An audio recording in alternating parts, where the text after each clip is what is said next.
Hey guys, welcome to another live show on She Knows Arsenal. Make sure you guys are liking this video and subscribing to the channel and getting into the chat and letting me know how you guys are thinking and feeling about Emile Smith-Rowe's potential exit to West Ham on loan this January transfer window.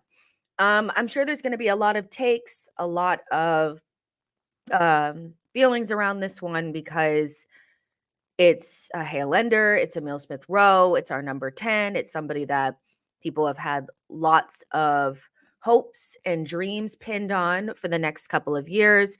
And so seeing this news this morning is probably, or this morning / afternoon is probably not, it's not nice, So let's go ahead and just talk about the news in itself and what's being said.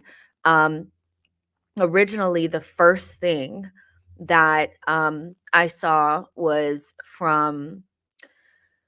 it was retweeted by Z, but it was West Ham are understood to be in discussions with Arsenal over potential loan move for Emile Smith-Rowe.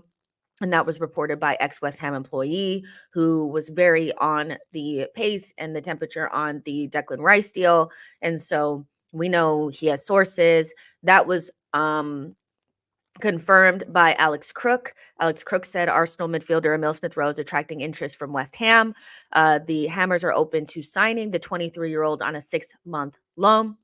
Then Jason Burt said that West Ham have indeed registered interest in Emile Smith-Rowe from Arsenal on loan. Deal remains some way off, but it is being discussed.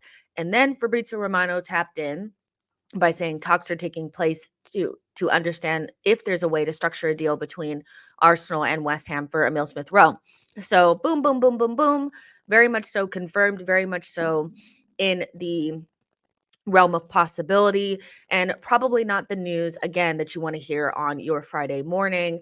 Arsenal fans are holding their breath for incomings and the potential outgoings that I feel like a lot of us were hoping to see were permanent deals, maybe for the likes of Emile Smith-Rowe and or Nketiah, Reece Nelson. And so for it to be a loan for Emile Smith-Rowe, I do think it's going to rub some people the wrong way. So I want to know what you guys think about this, whether you think it's the right decision or the wrong decision. So I have a poll going right now that you guys can vote on whether or not loaning out Emile Smith-Rowe to West Ham is a good idea or a bad idea. And we're going to talk about kind of the pluses and the minuses around this potential deal. Let's just start off with the fact that, I've been saying this for a while, that Arteta doesn't rate Emile Smith-Rowe. It doesn't matter how you slice it. The way that I feel like people have deluded themselves into thinking that Arteta is, slowly betting Emile Smith-Rowe in and he's slow cooking him and he's protecting him, I do think was based in fantasy and rather than reality, because there's been multiple times that Emile Smith-Rowe has been fit and Arteta has chosen not to use him. Another big sign to me that Arteta doesn't rate Emile Smith-Rowe the way that people think he does is he spent over 100 million on Kai Havertz and Fabio Vieira to play in the same positions that Emile Smith-Rowe plays in.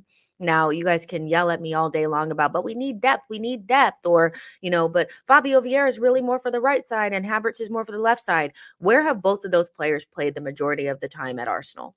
Left center mid, which is the same position that Emile Smith-Rowe is also trying to play in. You do not spend over 100 million on players if you rate Emile Smith-Rowe and you're holding space for Emile Smith-Rowe to come in and take that position. He's also recently played Trossard in that position when Emile Smith-Rowe is fit. He doesn't rate him. So I've been saying that he doesn't. I don't care what, it's like, come on, be serious. Like, he doesn't rate him, And so the conversation for me has been more about how soon can we move on Emile Smith-Rowe before we damage his value to the point where we can't sell him. And so I would have loved for something like this to have happened at the beginning of this season. I'm not surprised that Arsenal's not using Emile Smith-Rowe. I did not anticipate him being a big part of the team because, again, you spent hella money on 2 players that play in that position. So I'm not surprised that Emile Smith-Rowe is right down at the bottom of that pecking order. Could we have loaned him out in the summer? Could we have gotten a permanent deal in the summer? Maybe. I just feel like we wait very long to make obvious decisions. And so I do feel like if a loan deal does come off, it'll be because Arsenal are looking towards selling him in the summer. Now, Arsenal's little gimmick of loaning players out in order to maintain their value and boost their value and sell them for good fees never works. Up until this point, unless we sell them right off of the bat, we usually end up getting less than what we feel like that player is worth. We loaned Balogun out and only got 30 million for him. Now you could say it's because we sold him overseas or we sold him in a different league, whatever. Yeah, whatever. Tierney, it's going to be funny to see what we get for him. I'm pretty sure we're going to get next to nothing. Um, like, what do you actually think we're going to get from like Nuno Tavares and Sambi Lakanga? So this whole, yeah, we're going to loan you out to boost your value or maintain your value or make sure that we can sell you for a decent fee.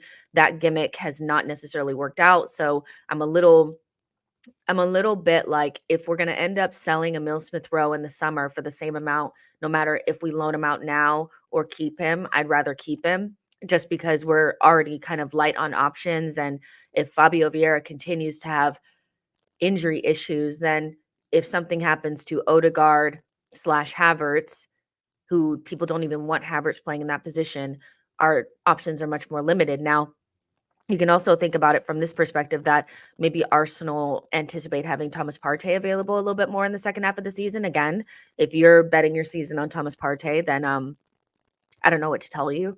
But maybe Arsenal anticipate having Jorginho and Thomas Partey and Declan Rice. And if Declan Rice is going to play more of the 8 role from now on to the end of the season, then that also limits Emile Smith Rowe's playing time a little bit more, so he's just right down at the bottom of that pecking order. And so this is going to be tough news, I think, for a lot of Arsenal fans, because if the loan does go through, he's not coming back. I don't care what these Emilians tell you, he's not coming back. Like, when you loan somebody out at 23 years old, you're not bringing him back. If you do bring him back, it's because you fucked up on the sale. So I just feel like we're inching towards the end of Emile Smith Rowe at Arsenal. And it could have happened sooner because, let's be honest, like, he hasn't really been in the picture for like 2 seasons now, but it's coming. It's definitely coming. So yeah. I already have people like responding, like especially on Twitter, like, how dare Arteta even think about selling somebody or moving somebody on that saved his job? I mean, it's not really about that. I don't think you keep players around because they played well in a time where you needed them to do their job. Emile Smith Rowe was being paid to play well for Arsenal. So, I feel like that's, as much as Arteta annoys me, I do feel like that narrative of Emile Smith Rowe saved Arteta's job is disingenuous. Like Emile Smith Rowe just played well when he needed to play well, and since then he's been unavailable. So it's pretty much evened itself out at this point. So yeah, let's see what you guys are saying. Boy says ESR is better than Fabio Vieira and Havertz. That's enough to keep him. He's well down the pecking order, though. I mean, no matter, and I feel like a lot of the Emile Smith Rowe stuff is based on nostalgia. The team is different now. It's 2 years on from the time that he scored those 10 goals. Times have changed, at Arsenal. And so this whole idea that Emile Smith Rowe is that same player and we're that exact same team, I feel like doesn't take into account that a lot has changed since 2021. you know so yeah, Feed Runner says not coming back. Okay, I mean, you guys are going to be the same people that in the summer when we sell him are not going to be here because you're wrong. Like, Emile Smith Rowe is not coming back. He's not. Like, what makes you think that if we loan him out now, that the idea is for him to play? Like, what's the point? What's the point of him going to West Ham to play more minutes and then come back to Arsenal at 24, 25 years old? What's the point of that? So get out of your feelings. He's not coming back. If he goes out on loan, it's a slow breakup. We've been coming to this conclusion for a while now. I don't know why this should not be shocking to anybody that Emile Smith Rowe is somebody that could potentially be on the chopping block because he's not getting any playing time. What do you guys think he's not getting playing time for? Is it just because he's, Arteta just prefers to watch him from the bench? He doesn't rate him. He doesn't rate him. Big Smoke says, "Is it a loan to buy or what?" Honestly, I wouldn't be surprised if Arsenal did some like straight loan nonsense. Like Arsenal don't tend to get good buy options on these deals, and so we'll see what the structuring is of it if it goes through. But um, I would like for it to have a decent buy option on it, but I wouldn't be surprised if it was just a stinky straight loan, you know. Um, but let's see what happens. Like it's not done yet, but negotiations are happening, So, and Arsenal are probably still maintaining their we don't actually want to move on to Mill Smith Rowe because nobody wants to hear that you're ready to move on from the guy that you gave the number 10 to that's a part of Hale End. Or you gave him the number 10 and he's a part of Hale End.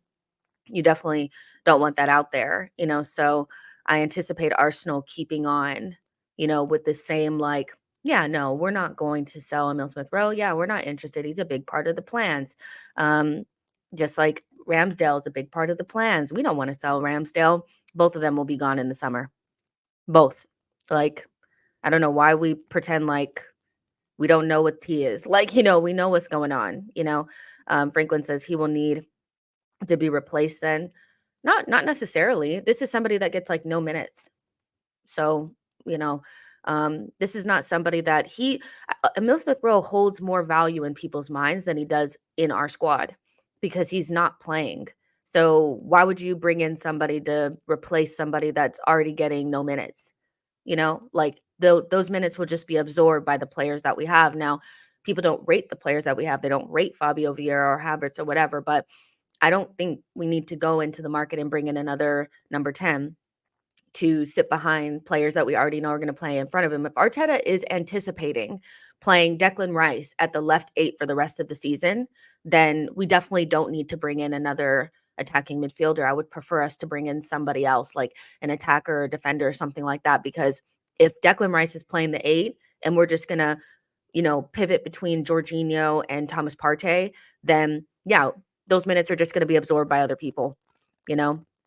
We don't need to replace him, in my opinion. Like, you know, this you're loaning him out because he's not getting any playing time. So what are we replacing really? Satin Essie says Arsenal need restructuring from the top. Upper management shouldn't be approving of signings like Havertz. Yeah, I mean, it kind of it's a tough one because I don't think Emil Smith Rowe is I just don't feel like he's gonna make it at Arsenal, not because he's not talented, but because he can't stay fit, and I keep the same energy for everybody. If you're not if you're injury prone, we need to be moving you on, um, sooner rather than later because your injuries are always gonna impact us at a time where we really need you, and we're gonna have the same story over and over and over again, so I feel the same way about Emil Smith Rowe that I feel about Thomas Partey and Tamayasu and guys like this is that, yeah, you can use them for now, but yeah, you should probably be trying to move them along, especially the bigger role that you have in the team, the more like faster we should be trying to move you on because your injuries are only going to stifle us and torpedo our season. So it's it's one of those things where it's just like I wish that like somebody would have just told Arteta that, you have Emil Smith Rowe and you have Fabio Vieira, use them and use the 65 million on an actual striker or something like that. I feel like that would have been more useful.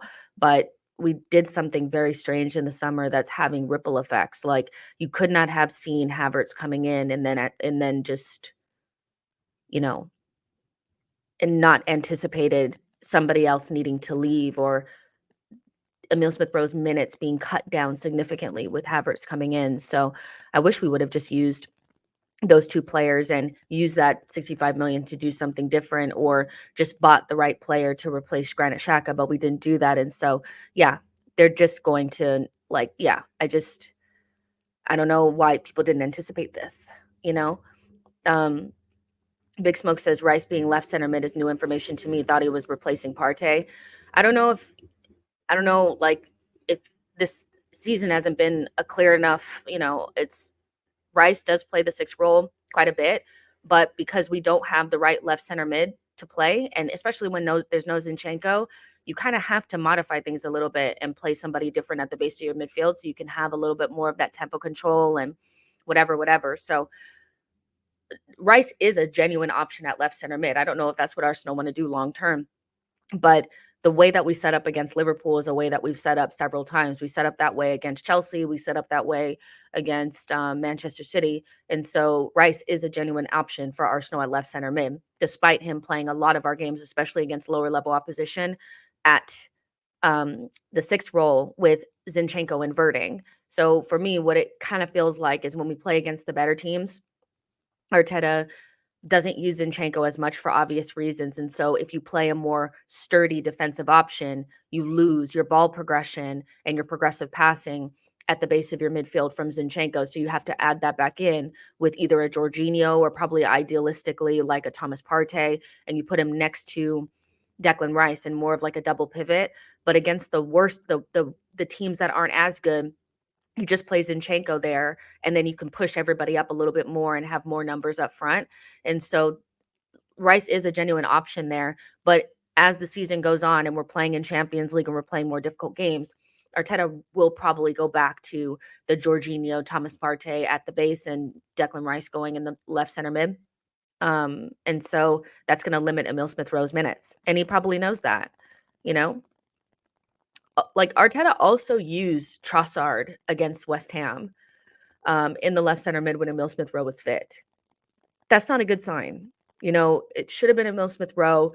It wasn't. Trossard is not a natural center mid. And so to use somebody that's a forward in your position is just telling you, I don't really rate you, bro. Like, you know? So yeah, MM says, nah, how we have turned a 10-goal midfielder. No, and a 10-goal midfielder.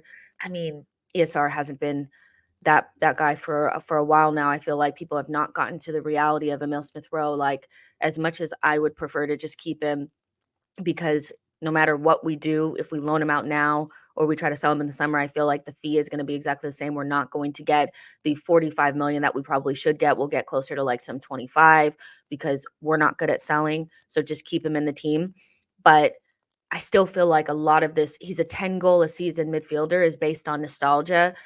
He's had opportunities even still this season, and he's had opportunities to score and he hasn't, you know? So I think it's a two-way thing. If you think about it genuinely, you'd like if you're honest, you know, you'd probably say, yeah, a lot of what I think about Emil Smith-Rowe is based on 2 years ago, but I genuinely don't know if he's still that player because it's mostly based on the past and not based on anything that I've seen recently. But Arteta also hasn't given him a lot of minutes, you know, so but there might be a reason for that. Matt G says we need to accept that ESR doesn't have a future at Arsenal. I do feel like people are just holding on for nostalgic reasons, like just like Ramsdale. People don't see like the reality of like, you know, there were huge questions about Ramsdale at the back end of last season because his form had fallen off of a cliff. But because we like him and he's English and he's young, it's like we love him, so we don't want anything. We don't want him to go anywhere. Emil Smith-Rowe is even worse than that because he's Hale End and he has the number 10, and he's the one that saved Arteta's job in December of 2021. We are so beyond that now. And the team has evolved massively since then. And people still feel like Emil Smith-Rowe should be starting in this team, should have a big role in this team, you know? And even if you watch him play and he's, you know, good, but not great or whatever, people still think that like that player is just there. And like I can see what people are saying about like, yeah, well, he hasn't gotten a lot of chances, but there might be a reason why he's not getting a lot of chances as well. And some of that is just due to the fact that his body is broken. Like he doesn't play a lot, you know, he's not available enough, you know. So it's a double-edged sword. It's a gray area. It's not as black and white as Emil Smith-Rowe is a 10-goal a season midfielder, play him, or Emil Smith-Rowe has no value at all, get rid. It's just not that simple. It's somewhere in between, you know. Ross says, yeah, because Arteta never plays him, Jess. That's why he's not a 10-goal guy. But he has played and had opportunities to score, though. I mean, are we gonna ignore the fact that he played against Brentford almost the entire game and didn't score? Are we going to ignore the fact that he had about 20 minutes against Bournemouth and had multiple chances to score and didn't? Like, there's also the other side of it where when he has had opportunities, he's either not really done that well or he wasn't available to even have those minutes because he wasn't fit.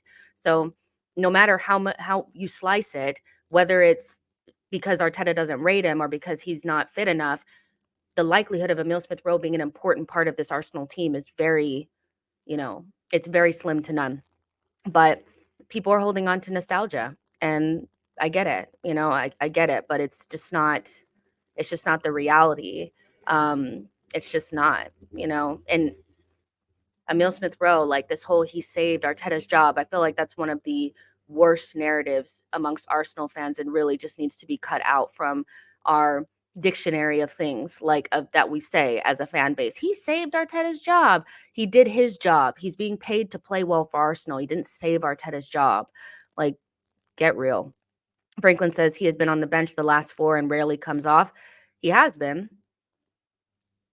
He barely has played. But equally, when he was getting opportunities, when he played against Sheffield, he got injured in he was about to get a run. I feel like people forget about that too. He was just about to get a run. He started against Sheffield and then got an injury that took him out of contention for a month. So he probably was about to just start getting that playing time. And things can change. If you're looking at somebody and you're like, okay, we're waiting for you to get to peak fitness, and then you get to peak fitness and you play one game and you do well, and then in the next training session you're down and then you're out for another month, that could really change how a club feels about whether or not you can do it for us or not. People really discount the fact that Emile Smith Rowe is not fit enough. So as talented as he is, if he's not going to be able to show that on a consistent basis, and when you're ready to give him an opportunity, he can't take it, then I don't really think you can be that upset that when he comes back into the fold, he's not first on the list. A lot has happened in a month since he's been gone, you know? And I don't necessarily feel like he should be in front of the list of freaking Declan Rice in the 8. I don't think he should be in front of the list of Jorginho. Like, I really just don't feel like he's been consistent enough for him to be just so highly regarded based on 10 goals that he scored 3 years ago. Like, it's just nonsense. Kahendo says, yeah, let him join West Ham. Maybe he may get first football. And that might be a good thing for him to get consistent football because, again, like the same thing with Tierney. People are crying about Tierney, and I'm just like, you guys do realize that, like, if we have any chance of getting anything back for Tierney, to sell him, he has to be playing consistently. And it's so funny because I feel like the same people that love Emile Smith Rowe probably love Tierney and forget about the amount of times that he was not available for us. And anytime Zinchenko makes a mistake, they bring up Tierney, despite the fact that Tierney was injured for 9 games since he's been at Real Sociedad. And so, yeah, he may have played a game here, a game there, but for the majority of the time that he's been there, he's been injured. And so the only way that we're going to get anything from these players is if they can get a run of games somewhere else. But even when they get opportunities, they can't take them because their bodies fail them. And so it may be the case that we need to let Emile Smith Rowe go so you can have the opportunity to play first team, for another team, whatever.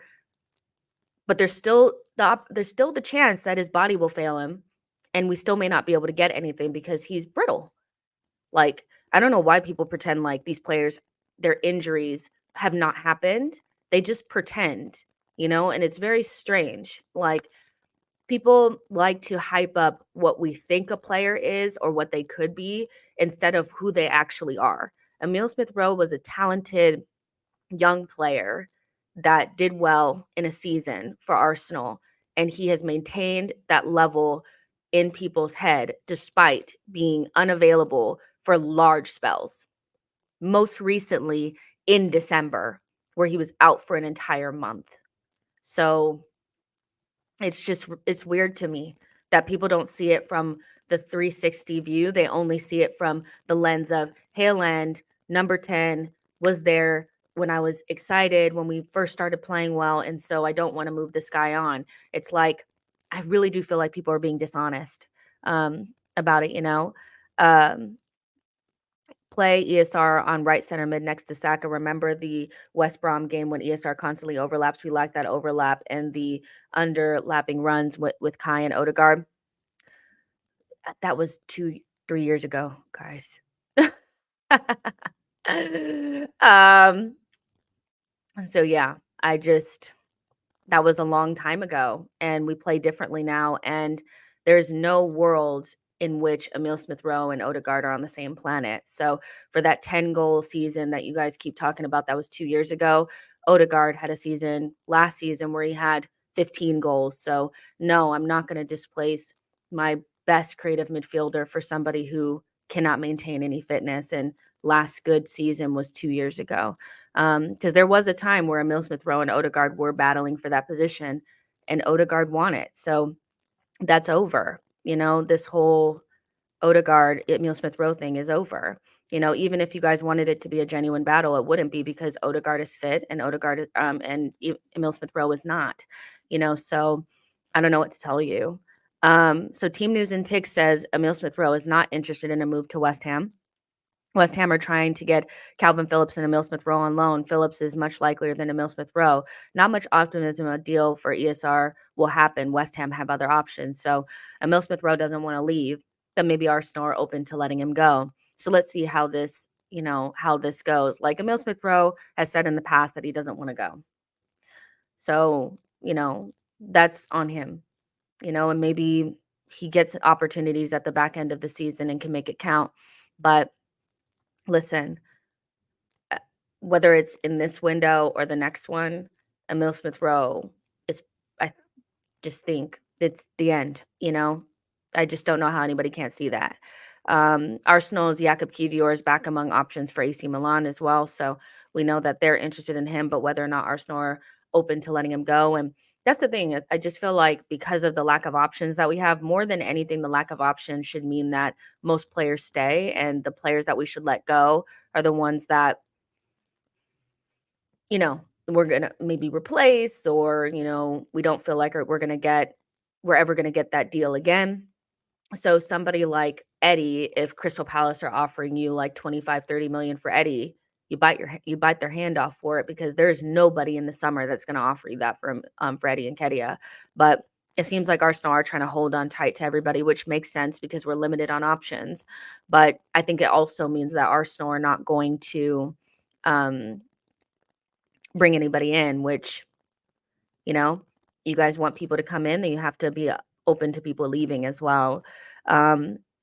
Let's see. Nishit says, I liked you on Forever Arsenal, but your regular streams are cringe. Good luck. Bye. I don't know what to tell you. I don't know what to tell you. If you guys don't like my commentary, you don't have to be on my channel. Like, I'm going to say how I feel. Like, most people don't like your channel as soon as you start saying things that they don't like. And I'm not going to sit here and tell you guys that I don't feel like Emile Smith Rowe's time at Arsenal is ticking to a slow close. Not because I don't think Emile Smith Rowe is talented, but because he's not fit enough. He's well down the pecking order, and Arteta spent 100 million on players that play in his position. So I don't know what to tell you. You don't like the content, it's probably because you don't like what I'm saying, and that's fine. Like, I don't know what to tell you. Dawood says, Eddie should be the record outgoing. I'll be real. Look at what Chelsea are valuing their striker at. We will not get anywhere near what we should probably get for Eddie and Nketiah. And until Arsenal starts selling better, then I don't know. I just can't see it. I just can't see it. And that's another reason why I feel like Emile Smith Rowe should just stay until the end of the season, because there's no loan that he's going to have that I feel like is going to mean that Arsenal get more than they would get if they just sell him in the summer. So just keep him for a body, and just in case, but to let him go now, knowing that whatever loan we get is not going to make it better for us to sell. Like, that's just not how it works for us. We usually get whatever we're going to get. And Arsenal are just not very good at selling, So yeah, Prince Tutu says, Jess, Team News and Tick says Arsenal said no. He said that, so maybe that's right. But again, that's contrary to what other people are saying. So it could just be the case that, West Ham won him and Arsenal are open to it, but they're only open to it if certain things happen. So let's see. Big Smokes, thank you so much for your super chat. Says, Jess, This comes from someone who likes your channel. Thank you so much. Like, you guys know I'm not going to tell you what you want to hear. I'm going to tell you how I actually see things and try to see it from 360. But if you say that, oh, Emil Smith Rowe, I don't think he's going to be at Arsenal long term, what people are hearing is, you fucking hate Emil. I don't. You hate Emil. That's what they think. If I say that Thomas Partey should be moved on because he's never fit enough, despite him being an elite player, people hear you hate Thomas Partey. I'm not going to tell you what you want to hear. Emil Smith Rowe is so far down the pecking order that I just don't understand how anybody can think that he has a long-term future at Arsenal until that changes. He doesn't play. Arteta keeps buying players to play in his position. That doesn't say I really like Emil. That's not what that says. So I really hope that, something, here's the thing. I hope that Emil Smith Rowe does get a little bit more playing time from now until the end of the season because, one, if you want to sell him in the summer, it'll be easier to sell him for a better fee. But he does have a skill set that I feel like could be useful for Arsenal right now. I don't think Arteta should be isolating him in the left center mid. I do feel like he should be using him as an option on the wings. He played his best football on the wings for Arsenal. Um, and we're lacking in wing areas. I would not mind seeing Emil Smith Rowe start on the left, but Arteta's done this thing where he's like, you're going to play only left center mid when so-and-so's out and so-and-so's out and so-and-so is out. And so there's not a lot of opportunities for him. But when he gets the opportunity, guys, like he did against Bournemouth, like he did against Brentford in the Cup, he kind of has to take them and make it really obvious that he should be starting. And I feel like when you miss the chances that he's missed recently, it makes it more difficult. Look at Trossard. He scores goals. He scored loads of goals for Arsenal and gotten loads of assists so far in like a year at being at Arsenal. But despite that, he still doesn't start games. He still doesn't get that many opportunities, even when players in his position are not playing well. So if Emil Smith Rowe is playing okay, playing well, but still not getting that end product and is patchy, what chance do you think he has to just randomly start a game ahead of an Odegaard or Havertz? It's not happening. It's not happening. So when he does get an opportunity, he really needs to take it. And he hasn't really taken those opportunities, but equally, Arteta could give him more than 3 minutes against Liverpool at the end of the game, which I thought was kind of fucked up. He should have probably brought him in with 20 minutes to go, like give him at least, that was like FU minutes. I didn't like that, But again, I don't hate Emil Smith Rowe. I just don't think he has a long-term future at Arsenal for multiple reasons. Because the manager doesn't rate him and because he's not fit enough. And I think those are valid reasons to think that somebody's not going to have a long-term future, despite Arsenal fans being in Delulu and not seeing obvious signs. There's obvious signs, Aha says, just you think Emil Smith Rowe would be better in the left center mid or left wing?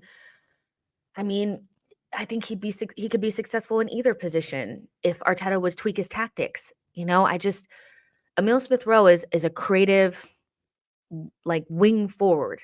He would be perfect for Arsene.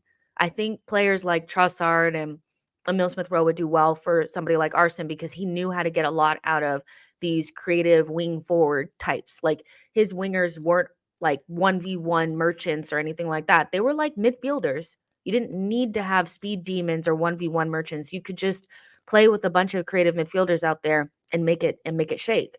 And so I think he could play in either position if our system allowed for those types of players to thrive. But the way that the system is built, it's built around Odegaard's, characteristics. It's built around Martinelli's characteristics, built around Saka's characteristics. So when you pop other players into those positions and you don't tweak the tactics, they look worse than they probably should. Like Fabio Vieira can play on the wing, but you can't expect him to play like Saka. Emil Smith Rowe can play on the wing, but you can't want him to play like Martinelli. Trossard as well. So I think he could be successful in either position if he was given a little run. He can stay fit and you tweak the tactics, but that's a tall order based on what we know. Arteta doesn't tweak his tactics for no one. So it's either, Emil Smith Rowe can modify. And like, I really just feel like if Emil Smith Rowe gets a minute, and like, that's the thing, now we're out of domestic cups. So that limits his opportunities a lot more. Being out of the Carabao Cup and the FA Cup is really damaging for Emil because he's so far down the pecking order. In big games, he's not going to play. So you can take all of the Champions League and the Big Six games out of the equation, just like that. Then you have to think about, okay, the games at home. Is Arteta going to choose Trossard or Emile or Havertz? Who is he going to choose to play in that left center mid? Who do you think he's going to choose? Who do you think, just off the top of your head? So when he gets those opportunities, he really has to try to take them. Like, I cannot say that enough, but I do think there are chances, like times where Arteta could use him, but he just doesn't. And it's strange, you know? Where it says the smells of a Gilmore leaving our club when he impressed in cameos. The guy says Nketiah has got 6 GA in a harder league, pretty much the same as Balogun in a harder league. Stop spewing nonsense. I don't know what that has to do with anything. If this is Nketiah prop, this is not the place. First of all, I don't think Balogun is the answer, but Eddie sure isn't the answer. So saying that Eddie should be somebody that's moved on doesn't have anything to do with how good Balogun is. I think Balogun is probably going to end up being better than Nketiah. You know, Nketiah is 24. Balogun's what, 21? So, you know, unless Nketiah just becomes a world-class player overnight, he's an average guy that should be moved on. Like, I don't know what to tell you. He should probably be the first one out the door, as far as I'm concerned. But and that'll never change. Like, he's not good enough. Eddie's not good enough. So, yeah. Leo says Balogun is 22. Okay, so Balogun is 22 and Nketiah is 25. Doesn't really change anything. I still feel like Balogun will end up being a better player than Nketiah. I don't know. I don't know what we it feels like we watch different games. Like, I don't know why people feel like they need to come to bat for Eddie Nketiah all the time. Saying that he's not good enough for Arsenal is not a crime. It's just not. And he may have 6 goals and assists for Arsenal this season, but I feel like that's more of an indication of how poor our attackers have been than how good he's been. Because Nketiah started a lot of games this season, and so it's neither here nor there. 3 of those goals were against Sheffield at home. Like, you know, I don't know. Eddie's not good enough, you know? Um, Again, not gonna tell you guys what you wanna hear, and I'm not gonna sugarcoat it. Like, he's not good enough. Kamal, thank you so much for your super chat, says, "Arteta doesn't trust enough players, though, only 11 through 13," which is something that we've spoken about a lot, that I wish that he would give more minutes to the players on the fringes so that they had the confidence to come in and make a difference. But I feel like when the only time that you play is in a heavily rotated side in a domestic cup, which inevitably when you do that, you're basically showing that you don't care about that cup anyway. When if you look around, like let's say you're Emile Smith Rowe and you're finally getting a chance to play. Let's not I feel like Emile Smith Rowe was injured at this point. So let's say you are Trossard, right? And you look around, you know, and you're playing against West Ham at the London Stadium in the FA Cup or whatever, the Carabao Cup. And you see Eddie, you see Fabio Vieira, you see Jorginho, you see Kivior, you see Ramsdale, you see a heavily rotated side. What is the manager basically telling you? That I don't give a shit about this cup. So how does that motivate you? You know, and if you know that no matter how well you play, whether you score goals or play shit, nothing is going to change in terms of, you know, you're not going to go up in the pecking order. You're not going to get a chance in the league unless somebody is on a deathbed. Then I just don't understand how you're meant to motivate 15 through 18. You know, when you get beyond your first 12, 13 players, how are you going to motivate 14 through 18? You need those players. You need your, you know, Emile to come off the bench and Fabio Vieira to come off of the bench, Trossard, these guys to come off the bench and make a difference. But the only player that seems to get loads of minutes, despite playing well or not, that's not necessarily in the starting 11, is Eddie. And I don't really understand that, you know, but Arteta cannot be surprised about what he gets, you know, from those players because they they're not a part of the team. They feel very like separate from the starters because there's never really like where you get that surprise. Like we did kind of get it against Sheffield, but I think that was mostly because we're going to play another game in the week. So we rotated more heavily against Sheffield and played a stronger 11 in the week. But it's never the case that like if we played against Crystal Palace on Saturday where you would see like light rotation without injuries. You get what I'm saying? Like, just changing 1 or 2 players in the starting 11 and allowing an Emile Smith Rowe to start that game, play a full 90, you know, whoever else, that doesn't really get a lot of playing time. It's only really injury enforced. And so he doesn't trust those players, but then I'm not surprised at the performances that you get from them. They're very inconsistent. Sometimes it feels like we don't even make subs. And then when you also do like for like, it's like, okay, well, if Martinelli, we want to take him off, you just put in Trossard. If, freaking Havertz is not playing well enough, you just do so and so. You just do Fabio Vieira, and you do those and you don't modify the tactics because the players are super different. I'm not surprised that these players don't play well. Like, I'm not surprised. So I would love for Arteta to give them more playing time. But because we know Arteta, we know that if you're well down the pecking order, you're not getting any playing time. So hopefully Arteta uses more of his squad so you can get more out of the players that he has. And then also when you look to sell in the summer, they will have had something to go off of. Like, there's something that other clubs can look at and say, oh, well, he played 10, 15 games and he was able to do blah, you know, instead of when's the last time so and so played. So yeah, that's kind of how I feel about it. Leo says, "What are you basing your Balogun's assertion on?" My eyes. My eyes tell me. Sam says, "We should not be entertaining an ESR loan. Like, seriously, man, not a loan. A sale, yes. A loan, no. Not in the middle of the season. Not at all." Where it says, "Letting Smith Rowe leaves you short on wingers. No, Emil Smith Rowe has proven he is better backup to slot right in when Saka or Martinelli got injured or needs resting, clearly ahead of Silva." Who's Silva? Um, Arteta, when he actually said in a press conference, I don't know if you guys know this, but he said in a press conference that Emile Smith Rowe's best position is not left wing. And so if Arteta is basically saying, like, I don't think you're good in that position, then you're probably not going to play there. So I don't think that's the right thing. I think Arteta should open up the opportunities for Emile Smith Rowe to come in and make a difference because he does play well on the left wing. But again, in order for him to play left wing, you have to modify your tactics because you can't expect Emile Smith Rowe to do the same things as Martinelli, but he doesn't do it. You can play with, Trossard and Emile Smith Rowe as your wingers, but you can't expect them to do the 1v1 bullshit. You have to get them closer in and allow them to be more creative and play more central. So then you need overlapping fullbacks. You need to give Ben White and so like more license. Like, you can play those ways, but Arteta doesn't change his tactics. So it's tough. I don't anticipate seeing Emile Smith Rowe on left wing, but I would love to see him there because that's the best he's ever played for Arsenal. Not at right center mid, not at left center mid. He's played his best football where he scored those 10 goals off of the left wing. And so he should play there. He should get more chances there. Like, why not? Tried Trossard there. You tried Reece Nelson there. You know what you're going to get from them. Try Emile. Why not? Or just play him in midfield. Like, I don't, I think Emile Smith Rowe has enough in the tank to add something to the end of our season. You know, Chosen One says, just side note, this doesn't mean anything about ESR at all. Love the guy. What I've noticed is a lot of our own fan base really hate Odegaard. They do, and they only use Emile Smith Rowe to beat, like, it's a stick to beat Odegaard with, but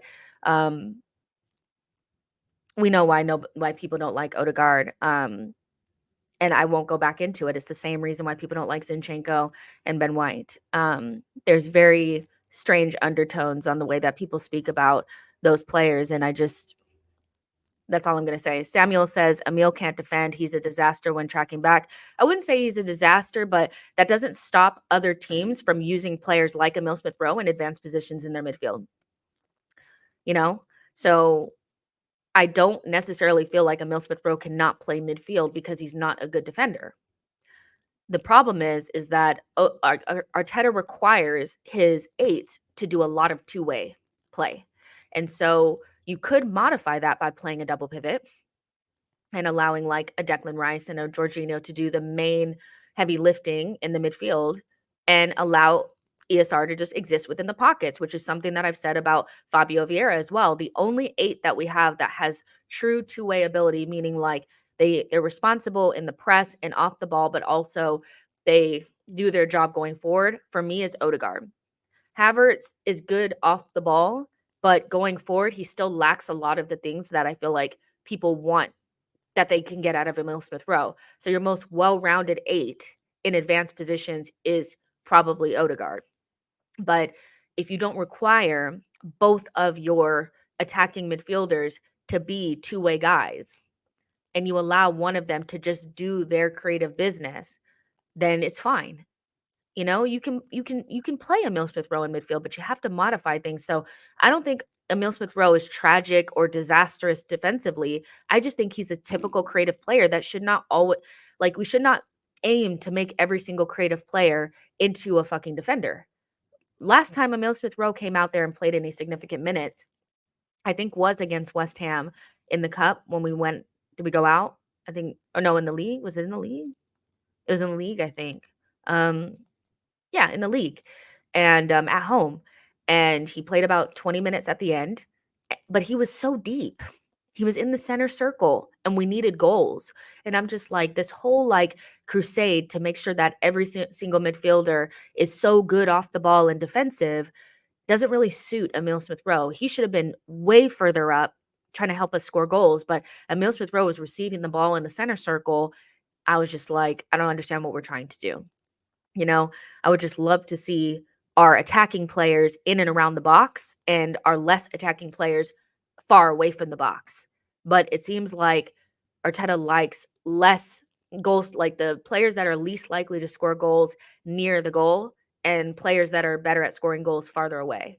And I don't really understand that. Emil Smith Rowe would do amazing in and around the box, just like Trossard in and around the box, Fabio Vieira in and around the box. But for some reason, it's like they're so far away when they play that it's like annoying. So I don't get it. I don't get it. Samuel says Emil with Zinchenko behind him. That's a disaster unless you have Tierney who covered him when he scored those 10 goals. Why are we acting like Tierney didn't get ripped defensively pretty frequently? What you want from Tierney is his overlapping runs. Defensively, he wasn't a great 1v1 defender, but he was better than Zinchenko. But it's not hard being a better defensive player than Zinchenko because Zinchenko is a number 10. So, there's that. But yeah, like, I kind of get what you're saying, but it's not a disaster if you set up your midfield to support Emil Smith Rowe and not expose him. One of my biggest gripes with Arteta is he tends to expose the flaws of his players rather than cover them up. And I feel like there's certain players that he does it for, like Xhaka. Like with Xhaka, he made it like his mission to make Xhaka work. So he did a lot of work to make sure that Xhaka didn't get exposed on and off the ball. Why he doesn't do that with like Emil Smith Rowe or somebody like those types of players, I will never understand. I'll never understand it. So I kind of understand what you're saying, but yeah, the revisionism on Tierney is also very jarring to me. Like I seen him get ripped. Like he's not amazing. Like he's a good going forward defender, going forward and overlapping. That's what he's good at. And yeah, Emil could definitely play midfield if you modify your tactics. Frey, the king, thank you so much, says, I'm here because I want hard truths, Jess. I can go for Twitter for bad takes. Keep doing what you're doing. Listen, when you speak about players that everybody likes and you don't toe the party line of Emil Smith Rowe is great, he's our number 10, he saved Arteta's job and he should, be starting over Odegaard. If you don't say that, then people don't like what you're saying. And I'm just not, I don't tell people what they want to hear. And I don't think my channel would grow if I just said what everybody else was saying. And I don't say things to be adversary either. Like I'm not saying, like, I just say how I feel. And it's some people just don't like it. They don't like it. Like I've gotten so much shit before, and but I have tough skin and I can say the thing I feel very comfortable saying how I really feel because then I know I won't get caught out later. Because then if I'm wrong, I can just say, I was wrong about that. But some people, they build everything around like being a part of a group, being totally negative or totally positive, and that's how you get caught out. That's not how I do things. Like, Emil Smith Rowe, good player, talented, had one really good season at Arsenal, could probably be better used by Arteta, can definitely has value in the squad, but can't stay fit to save his life. And when he does get opportunities, he doesn't necessarily show enough where it's like, yeah, he should be starting over so and so and so and so and so and so. I think that's how I see it, if I'm being totally fair. Saida says, I genuinely don't understand the Eddie defense. He's had multiple chances. I'd even say the most out of our first 11. He's simply not good enough. The only thing I can think of is he's Hale End. That's the only thing I can think of that's like why people are so, if you say anything like he's just not good enough, and we should move him on, why people are like ready to put you in the guillotine. I can, that's the only thing I can think of. Um, Alistair Ben says people keep saying loaning out KT was a mistake by Arteta, but I'm sure he has been injured for most of the season. So he has been just as unavailable as he has always been. People revise on it's like they ignore very obvious things right in their face and pretend like they don't see it, just for the sake of keeping their narrative alive. There is not a single bone in my body that feels like we should have kept Kieran Tierney. If he wanted to go and he was so low on the pecking order, like, we're so unlucky that Timber got that ACL, because if he had not gotten that, nobody would ever be speaking about Tierney. Same way as like if we had not bought in Kai Havertz and we had bought in like the right left center mid that we should have, nobody would be like revising history on Xhaka. But there's just, when you don't like what's going on, you tend to look at things from the past and start glamorizing them. Like if you're in a bad relationship, let's say, and you're in a bad breakup or something like that, you start looking on Facebook and seeing your freaking ex or whatever, and maybe the old times weren't that bad. Maybe the old times weren't that bad. Maybe I was wrong. Maybe I shouldn't have moved on. They're looking like they're doing well now, blah, blah, blah. But the reality of being with that person is that it was a nightmare. And just because you're in a bad situation now, or you're lonely, or things aren't going right, doesn't mean you have to get the old thing back. And I feel like we're always trying to get that old thing back because we had a good feeling around Tierney and Emile Smith Rowe, when like there's certain moments, it's the 2021 where we turned our season around and the young players came up big for Arsenal at the back end of that season. And then the team that just barely missed out on top four. So the Ben White, Odegaard, Ramsdale, that group, because those are the beginning of like new eras at Arsenal. So people really like those players, in particular Ramsdale, in particular Emile Smith Rowe, these guys. And so anytime that they look like they're being moved out or whatever, it's looked at as like a major injustice or something like that. And I get that there's emotional reasons why people love these guys, but I don't know what to tell you. We could still do better. So yeah. Nuances of Fate says, you lot like mediocrity, no joke. Arteta fits like a glove for y'all. Olu says, sorry to break it to you. Tierney is bang average, won't start for top 6 clubs in the Premier League. Dare I say it, top 10. I guess my response always to the Tierney Defense League is, if he's so good, when we wanted to get rid of him in the summer, why did not a single top club want him? Why didn't anybody want him?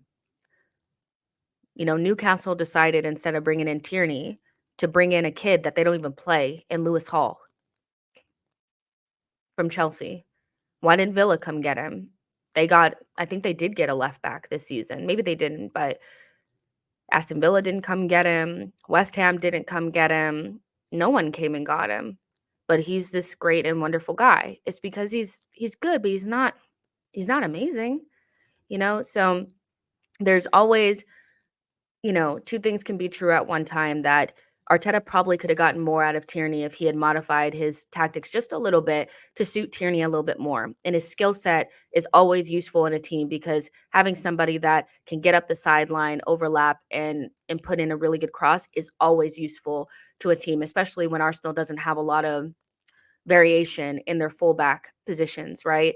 But the other side of the coin is that he wasn't as good as you guys are making him out to seem, and he's definitely replaceable and upgradable and injury prone. And so he was probably always on his way out. Whether we kept him for an additional option probably wouldn't have mattered, because he's brittle anyway.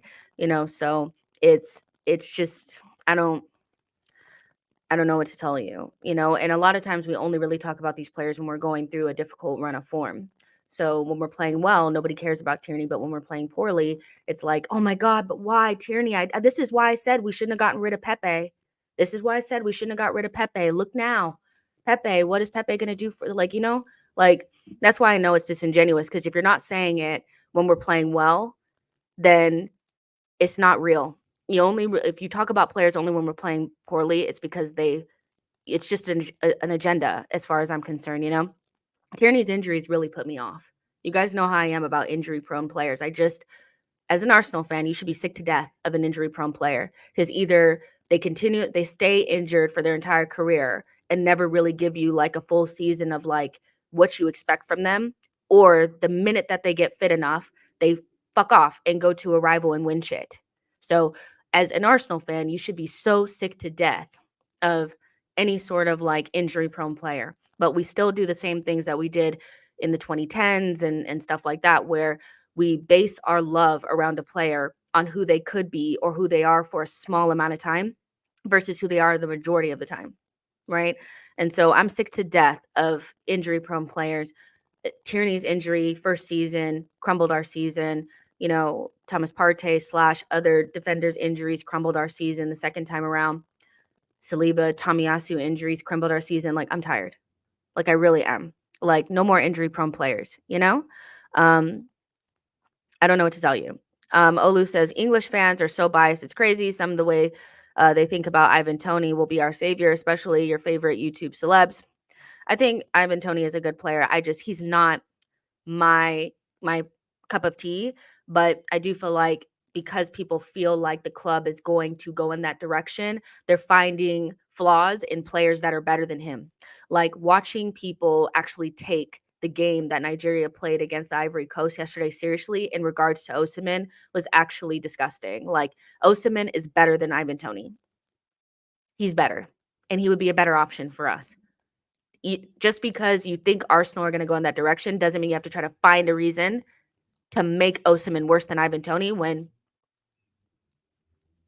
it's like I can already see people are like, okay, well, we're probably going to get Ivan Toney, so I have to figure out a way to justify it, even though I could just be honest and say probably would prefer Osimhen. Tony's not really my thing, but I try to make Ivan Toney look like the better option. He's not.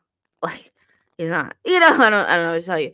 Nith said Brentford are stupid about Ivan Toney. His price is about to go down when he doesn't do that well in the second half. I'm interested to see how he does. All this chatter, he's somebody that's really got to he's got to put up or shut up, because he's been talking a lot, lots of interviews, lots of nonsense.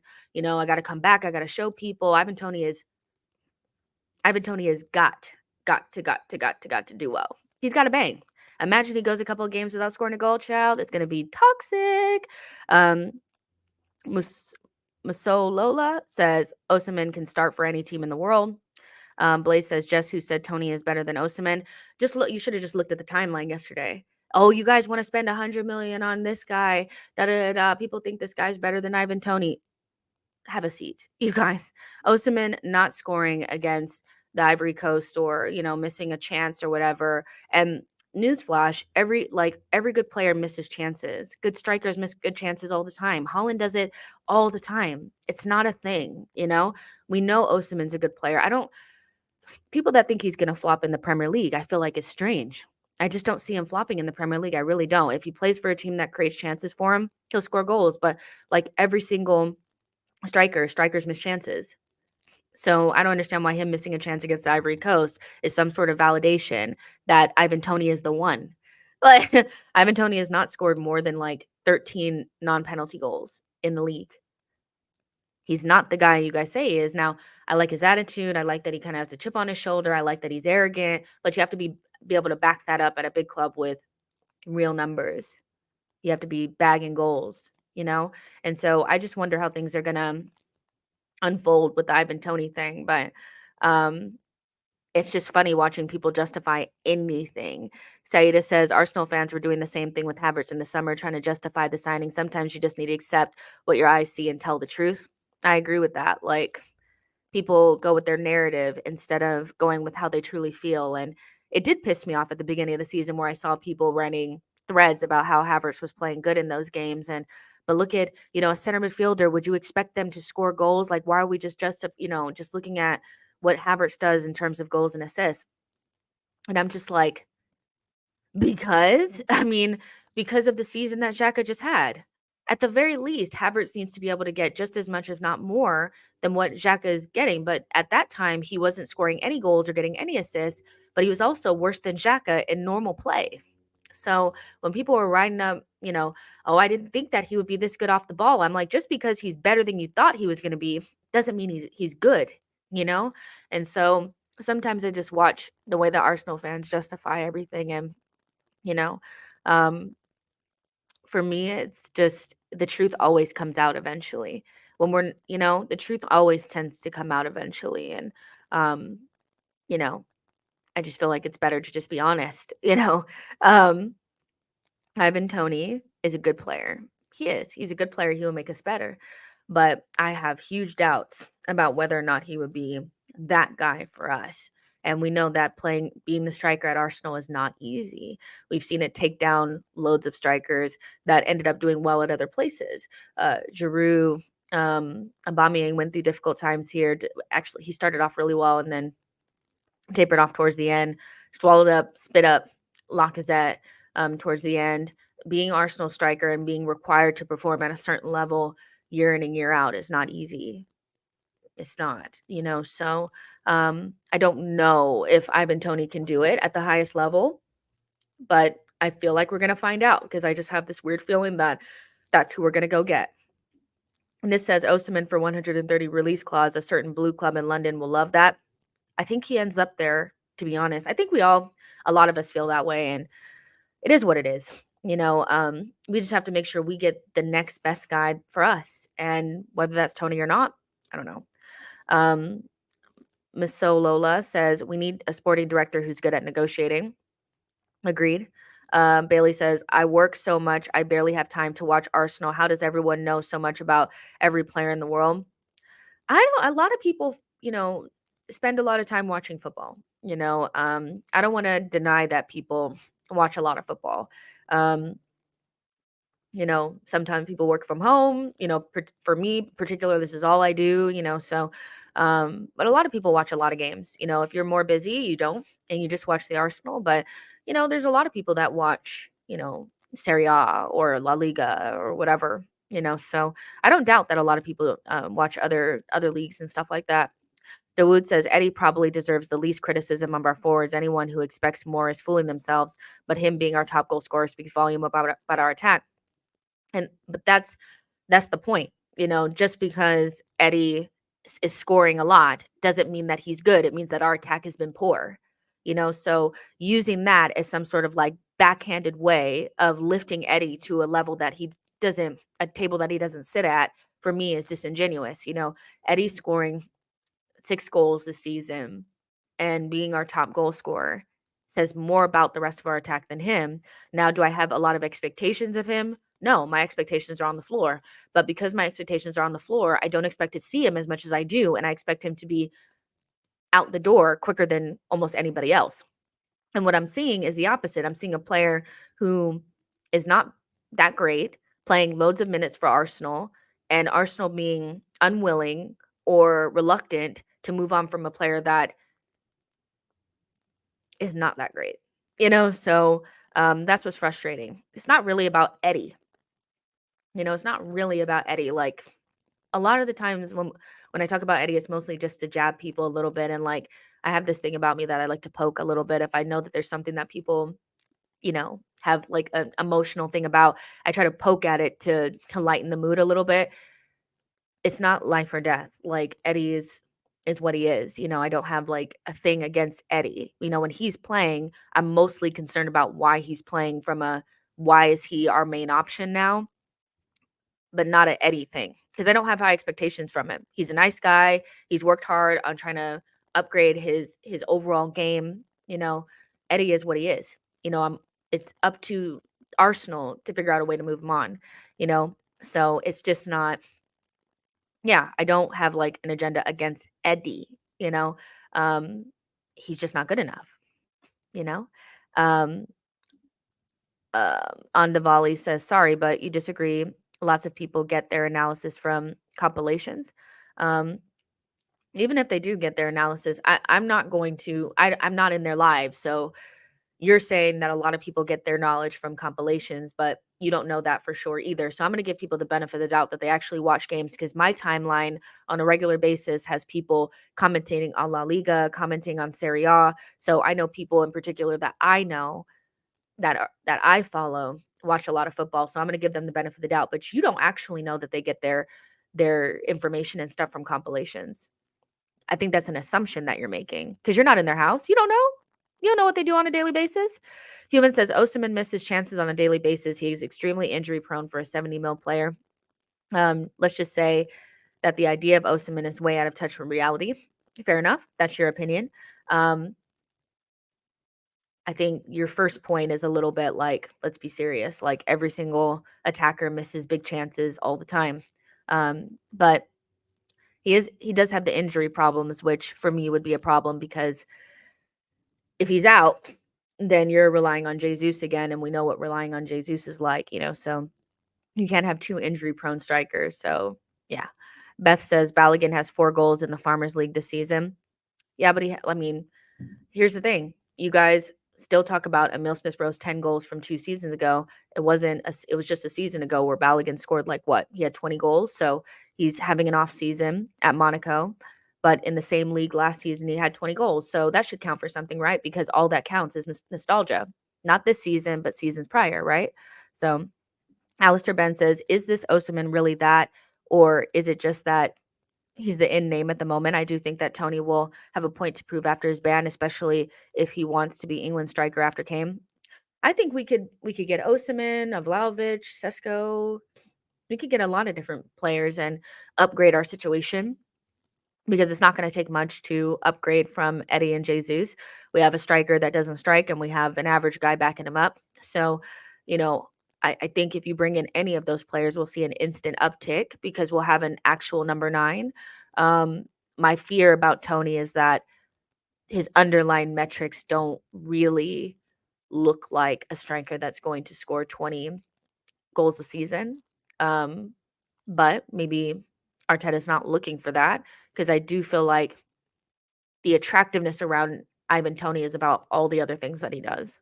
Um, he has a very well-rounded game, but I would prefer us just to get somebody that's obsessed with scoring goals, you know?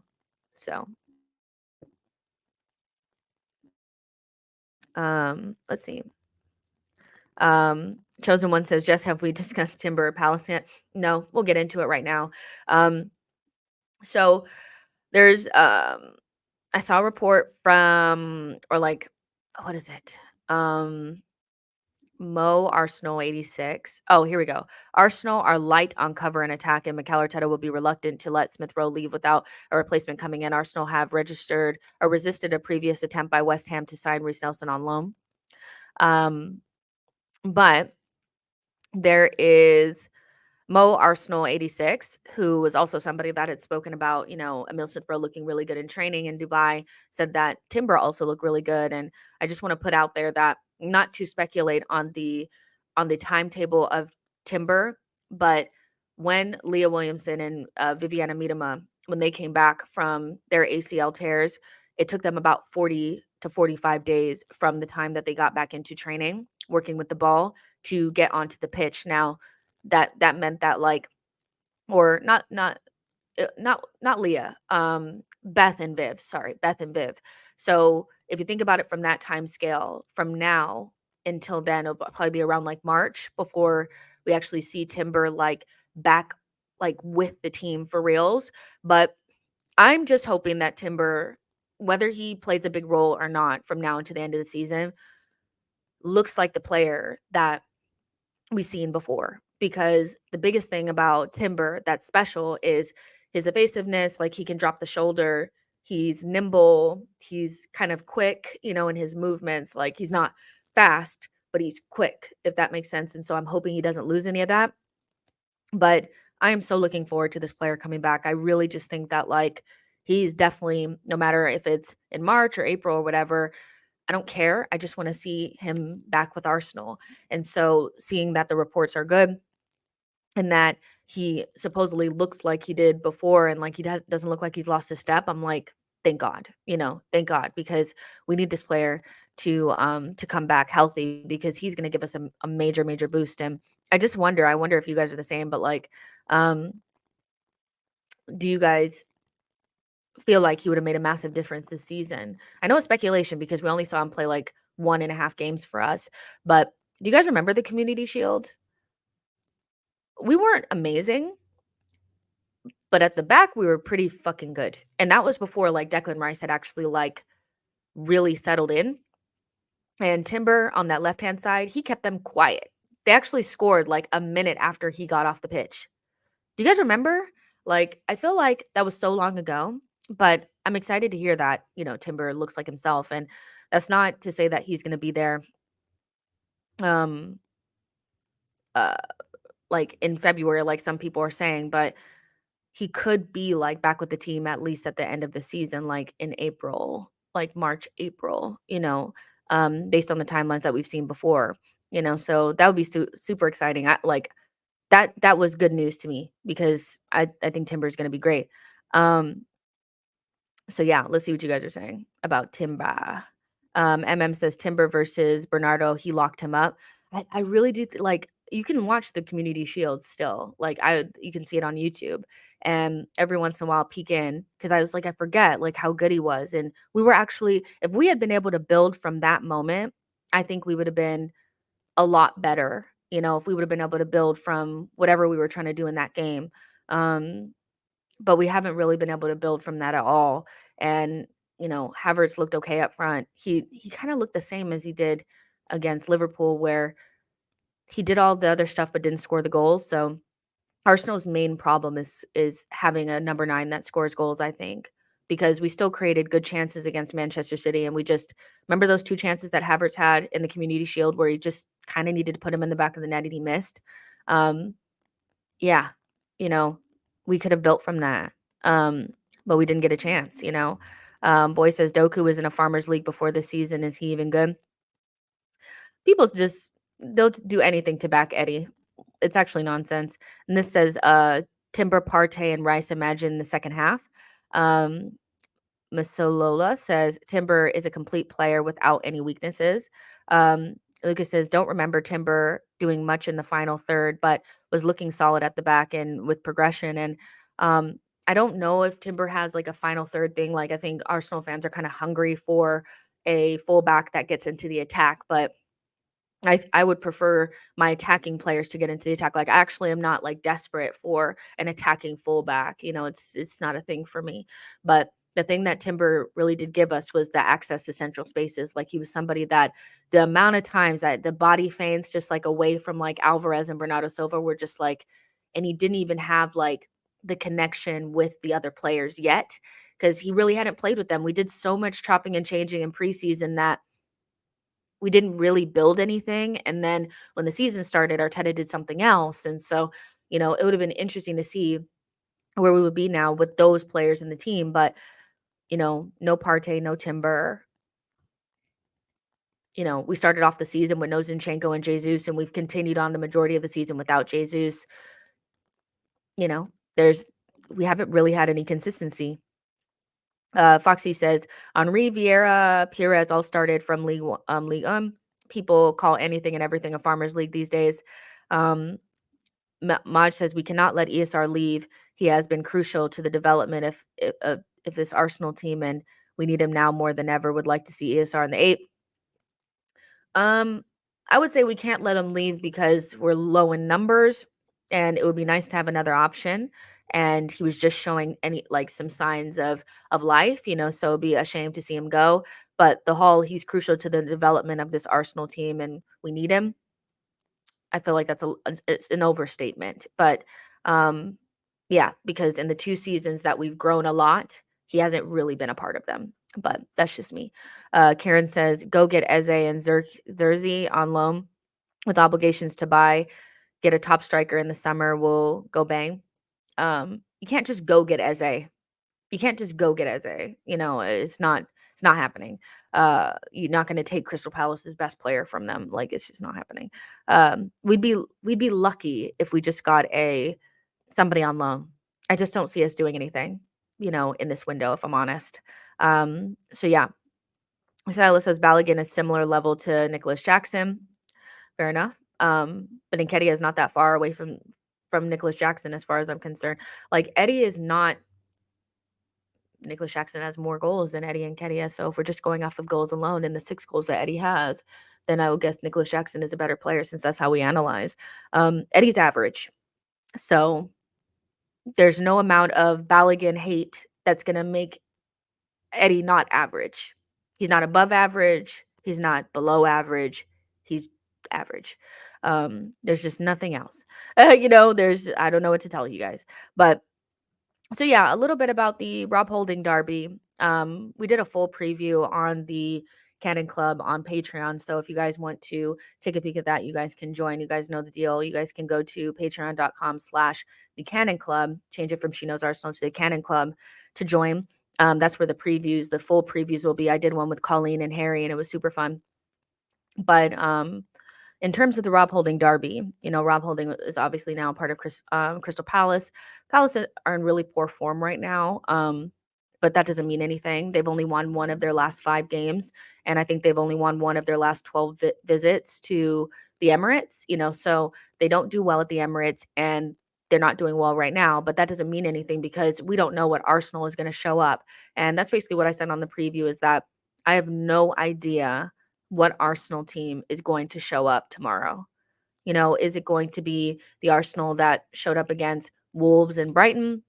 Or is it going to be the one that we saw against, Liverpool and West Ham that misses a couple of chances and all of a sudden loses their head and concedes on really soft corners, So those are the 2 Arsenals that I feel like we've seen in basically in November, December. Arsenal that is playing really well and finally clicked into gear, but should probably finish more of their chances, or the Arsenal that don't finish any of their chances, panic, and can't defend to save their life. And so I'm really hoping that they've shaken this whole thing off in Dubai. I'm hoping that Saka cut his fucking hair. I'm tired of seeing that blonde. Ever since he's got that blonde, he's been awful, and Ben White as well. When he peroxided his hair after that, he never recovered. So no more peroxide, no more dye. End it. Go back to your normal hairstyles, but I'm just joking.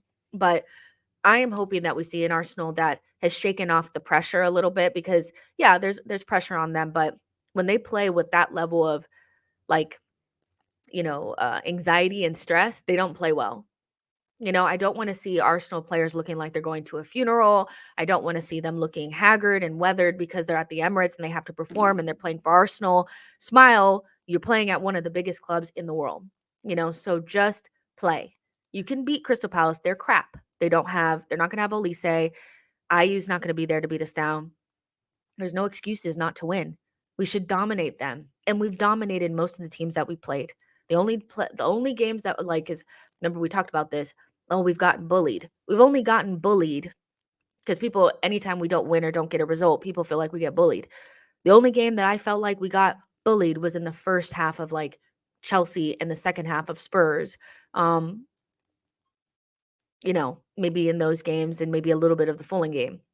Every other game, I feel like we've been in control and have had multiple opportunities to win the game, and either we won it or we made mistakes not to win it.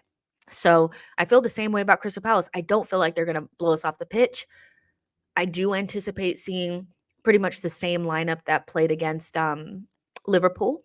Because if you don't have Zinchenko and you have to play Kivior, you cannot not have Jorginho on the pitch. It's just it's a non-start.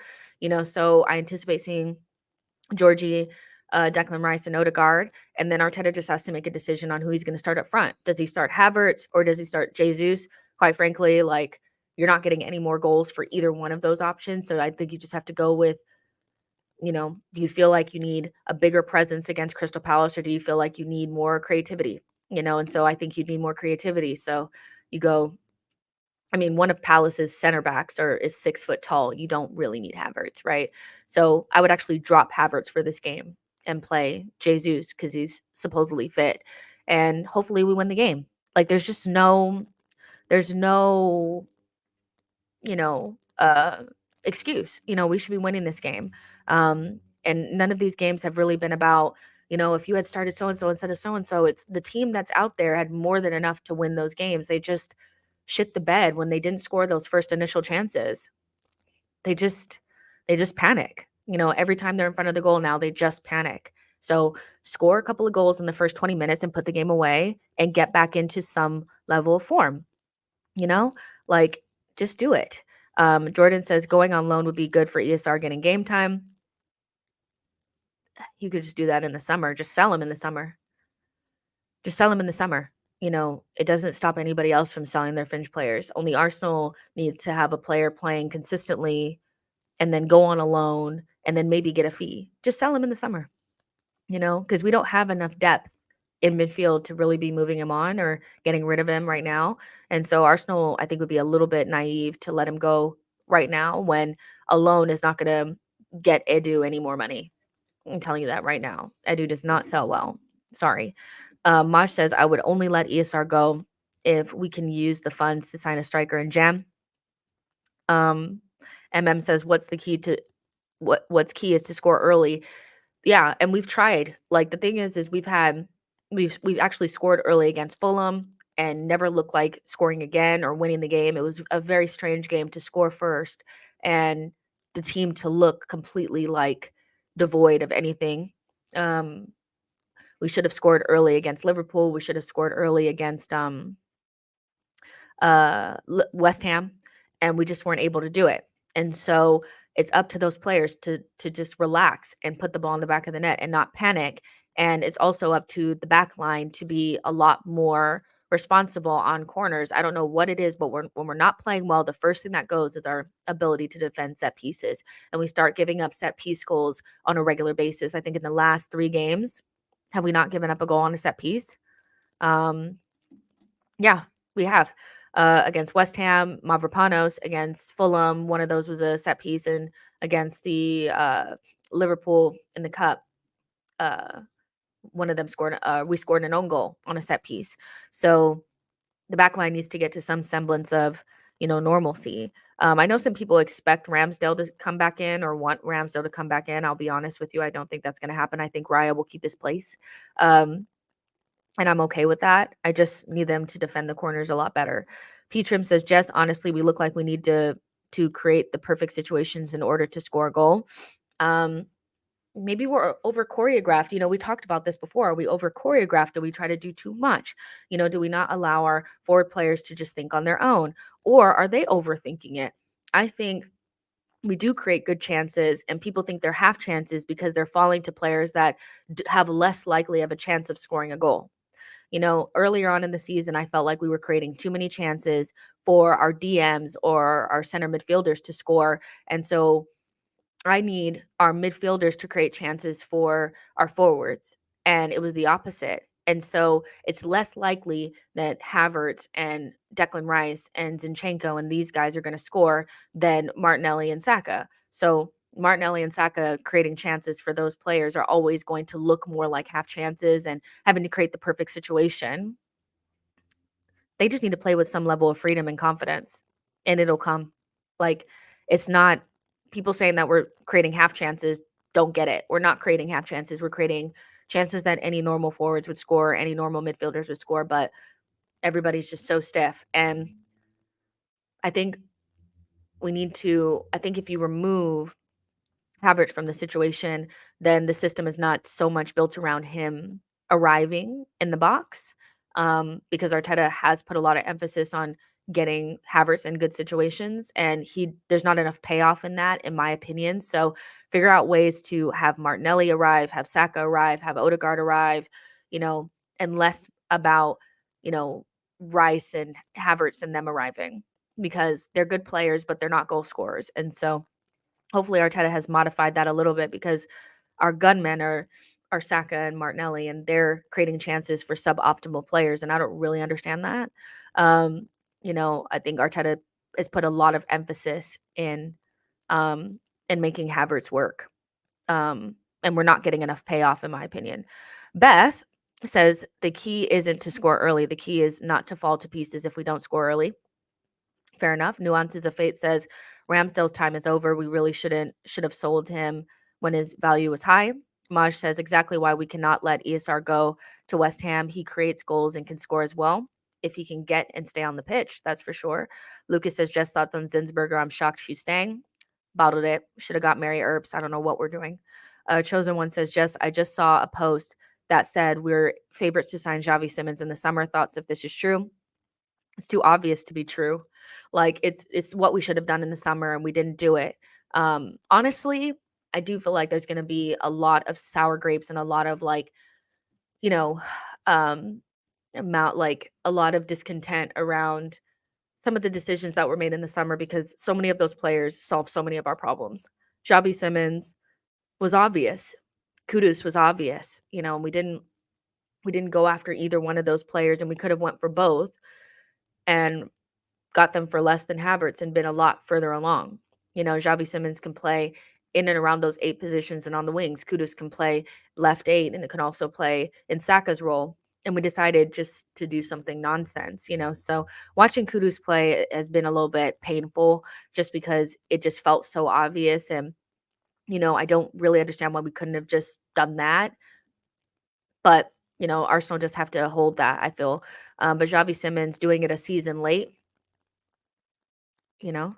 Like, could we have not gotten him on a loan with an obligation to buy or a loan with an option, knowing that we're gonna bring him in? Like, I would love Xavi Simmons. I just feel like it's too smart of something to do. We tend to overcomplicate very simple things. Get good players in. The better players you have, the more likely you are to win games. Get good players in. Get, players that score goals and, get good goal players in. Don't buy a 65 million pound player that doesn't solve your goal scoring problem or your midfielding problem. You know, I would love Xavi Simmons. I just feel like it's so obvious. It's something that we should have done, but we didn't, which is strange. Um, Mr. Happy says Havertz signing is terrible business. Kudus is 35. I'm hurt. It's like we want them to go to Brighton or West Ham or whatever team before we go get them, and so we can spend double. I don't really get it. Kudus was like already a player that we knew was going to come straight into the Premier League and do well. So I didn't really understand why we didn't just go get him. But we were hell bent on giving Chelsea 65 million for Havertz. I'll never understand it. I never will. I think he's a bigger miss than Paquetá, to be honest, because he would have solved 2 of our problems. Yeah. Leo says even Palmer has shown to be a better player than Havertz. Nuances of Fate says they weren't Prem proven. I hate the Prem proven thing because it was just so obvious that to me, it's obvious that like a player like Johan Bakayoko will come to the Premier League and do well. It's obvious that at some point Yusuf Fofana will end up here and do well. All of them will go to teams like West Ham or, Brighton or, they'll go to like a Liverpool because they take punts on players like this and do well. And we'll be just sitting there like, yeah, but they need to be Prem proven and we need to spend over 50 million on them. Like, no, you don't. Be smart. Like, be smart. We're not smart enough. Blaze says, Jess, don't you think some of the Arsenal players will fear and don't enjoy on the pitch? I think they need to enjoy to play under pressure. Yeah, they haven't done well with the pressure. They haven't done well with the pressure. I think we can be honest about that. I don't necessarily feel like this team has risen to the occasion of being title contenders from the beginning. I think last season, at the beginning of the season, we dealt well because there was no pressure. We had just ended the season out of top 4. So we were in the Europa League, which is a comfort zone for us. There's no pressure there because Arteta is going to throw it. There's no pressure to win it. There's no pressure at the club to win the Europa League. There never has been because we've never prioritized that competition at all. It's almost like a inconvenience. So there's no pressure for that. We had missed out on top 4 the season prior, so nobody thought we're going to even finish in the top 4. We were in a lot of people's like finishing 5th and 6th. And so you start off the season and you're having fun. So for the first 6 months, we were having fun. And then from December on, it was you need to win. And the more the pressure came in, the worse we got. Now, we didn't completely bomb out the way that we have been this season. But this season, from the very beginning, the idea was Arsenal needed to win the title. They were title favorites and needed to win the title. Like statistically, we were in, we were never title favorites. It was always City. Like, how could you be title favorites if you didn't win it? But the narrative was that Arsenal need to win because we didn't win last season because of the way that we bottled it, So they haven't dealt well with it. They've looked like a team under massive pressure from the very beginning. I've not seen us play a single game except for maybe Lens at home, where I felt like there was a level of freedom and fun. They look like they're under so much pressure. And I feel like when you bring in somebody like Havertz and remove somebody like Granit Xhaka, that no matter what the situation is, he's going to kind of play the same. Xhaka never played with any level of like fear. Like he may have not always played well, but he played like with a level of like confidence because he's an experienced pro and he's been there and done it before and worn the t-shirt. You brought in somebody that is also under massive pressure because he's moved from a big club to another big club for massive money, and he's never shown a level in the Premier League that requires him to be of that stature. Do you know what I mean? And so we added a team that's already under massive pressure. We added a piece in there that's already under massive pressure, that's not at the best place, So we did a lot of damage, and then you cause confusion to your goalkeeper situation. So no, the team has not dealt well with pressure. We haven't. It's just there's no excitement to be in this position. It's almost like a burden, And so I don't know if you guys are seeing that as well, but I just don't feel like this team is dealing with it well. And I don't think we set ourselves up for feeling confident and excited. Like they should be excited to play in the Champions League. They should be excited to be in and amongst the best teams in the league. But, you can't be an underdog forever. At some point, people are going to expect this young team to perform. And it's a transition for them because we went from just kind of like on the outskirts and trying to build and being a part of like a project and all this kind of stuff to expectations very quickly. And yeah, they're not dealing with it very well. So yeah, Lucas says not recognize the mental fragilities and bringing in Shy Havertz was so poor. I just don't understand why you don't bring in a player that's going to make them look around and be like, wow, we got a real winner in here, or this guy is really good. He performs really well under pressure. We got somebody who has not performed well under pressure, except for like in a Champions League game where he scored. Like that was it. Nis says Jess Zubamendi and Yusuf Fofana in the summer would be class, as Partey leaving can be replaced with Fofana and Zubamendi replaces Jorginho. For me, Havertz has to go. This club needs to be ruthless. He's not going anywhere. Arteta stuck his neck out. Havertz is here for a while. He's going to do everything in his power to make it work. We're ruthless when we don't need to be. I have no feeling that Havertz is going anywhere. What we'll try to do is paper it over, and he'll end up being some really expensive luxury squad player instead of like the starter that he was supposed to be. Arsenal will rectify their mistake, which is an expensive one. Foxy says Prem proven just means overpaying for a player. Chosen One says big chances created and chances created. Maybe talking about us. Leo says Kudus going to West Ham was so painful. I desperately wanted him at Arsenal before he joined the Premier League. It was just a very obvious thing to do, and we didn't do it. But yeah, I would take Xavi Simons, of course. Like, I think we need like a Xavi Simons, bring in another winger. You need a striker. You need a midfielder. Like, you need a lot of stuff in the summer, and Arsenal will still probably go out there and buy 2 defenders first, you know, which is really frustrating because I do feel like that's what we're going to do first. We're going to go out there and buy an expensive ass defender, center back, that doesn't start. Then we'll go and we'll buy a left back or something like that. And then we'll be like, okay, now Arsenal want to buy a striker and a midfielder. And it's like, no, we need a winger and a striker and a midfielder and probably another number 8. But they'll spend most of the money on defenders. Like, you just know how Arsenal move. You know how Arsenal move. So yeah, Maj says signing Ivan Toney would make other teams take us seriously. I don't. Yeah, the teams. Yeah, I think they'll at least see him as a physical threat. So there's definitely that. I'm very excited to see how Ivan Toney plays now that the eyes are going to be really on him. He's spoken about wanting to go to a big club. He's obviously heavily linked to Arsenal, so I want to see how he performs and if he starts scoring loads of goals. Because if he starts scoring loads of goals, that would be great. TJ says you're complaining if we buy a CB, but you'll also complain if a CB gets injured. Make up your mind. There's priorities. you can paper over the cracks of a lot of things. If you have better attackers in your team, then if a center back gets injured and you concede more goals, then you can paper over that crack. But if you don't have attackers that can compensate for injuries at the back, then what ends up happening is you just keep making sure you buy center backs. And Arsenal would do a lot better if they would prioritize some of their resources up front. I'm not saying don't buy a center back. I'm saying that should not be our priority in the summer. So I have made up my mind and I've been abundantly clear about that, and priorities are what I'm talking about, and not buying a center back at all. But if I had to choose between missing out on, an additional attacker for a defender, I'd be pissed off about that because again, attack is your best form of defense a lot of times, and we don't have the type of attack that can compensate for any sort of weaknesses at the back. We've seen that. If our defense does not keep a clean sheet, our attack is not going to score any or enough goals to compensate for that. So yeah, it's not about, oh, buy a defender or not. I'm saying prioritize the attack and make sure you can compensate and paper over the cracks of a defensive breakdown or like injury.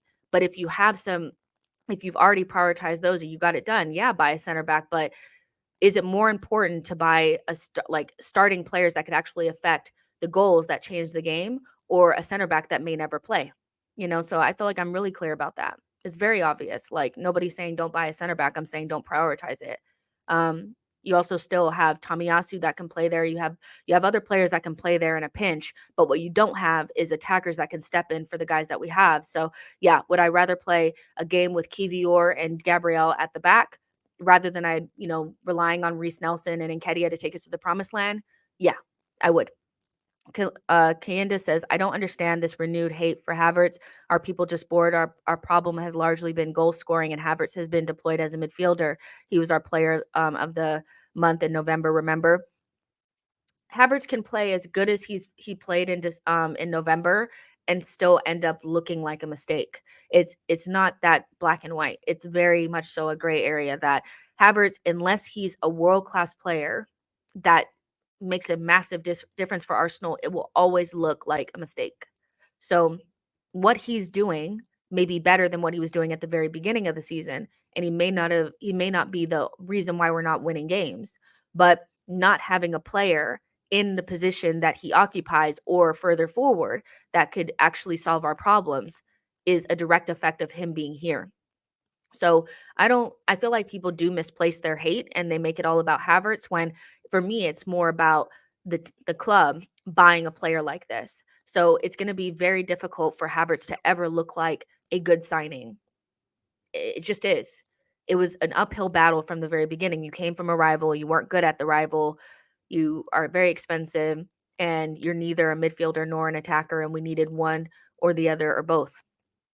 So I feel like anybody that feels like Havertz is just not going to be a conversation when we're in a January transfer window and we can't buy an attacker or a midfielder that would greatly improve our chances of winning games, I think is not thinking about the big picture. Havertz can play as good as he did in November, but you'll always think back at that 65 million and think, could I have spent it better? Could they have spent it better? You know? So there you go.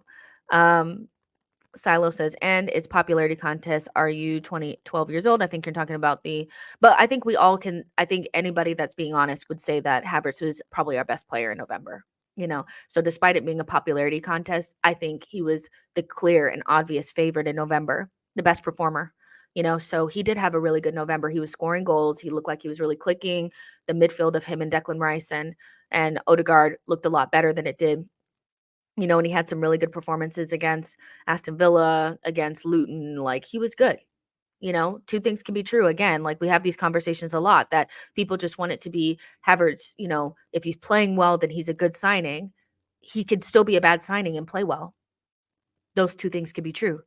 To me, he was a bad signing, not because he's not playing well or not because he's the main issue, but because we could have used that money differently, and we should have. It will go down as one of the strangest signings unless he turns around and becomes the player that he was at Leverkusen.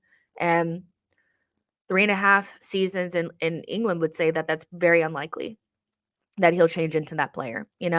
So let's see. But again, we should be beating Crystal Palace tomorrow. We're the very first game. I'll be very upset if we do not win. And but you guys will get to see player ratings immediately following the game. I am happy that we get to talk about a game now because just talking about transfers is boring when you're not doing anything. But I really hope we're talking about a win, because if we're not, oh, the toxicity is going to rise, rise, rise, rise, rise. So just a little recap for those of you guys who are just joining. ESR subject of a loan offer for West Ham. Arsenal and West Ham are said to be discussing it, but ESR doesn't want to go, and there's conflicting reports about whether or not Arsenal want to let him go. Arsenal are also not wanting to let go of Reece Nelson because of numbers and all that kind of stuff.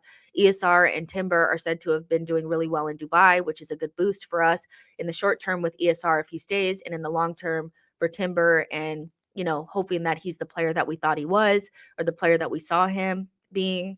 I anticipate seeing a very similar lineup to the one that started against Liverpool. And hopefully this week in Dubai, or this 2 weeks in Dubai, has given these players a chance to recalibrate their thinking, get rid of all this anxiety, and perform, because we desperately need a win.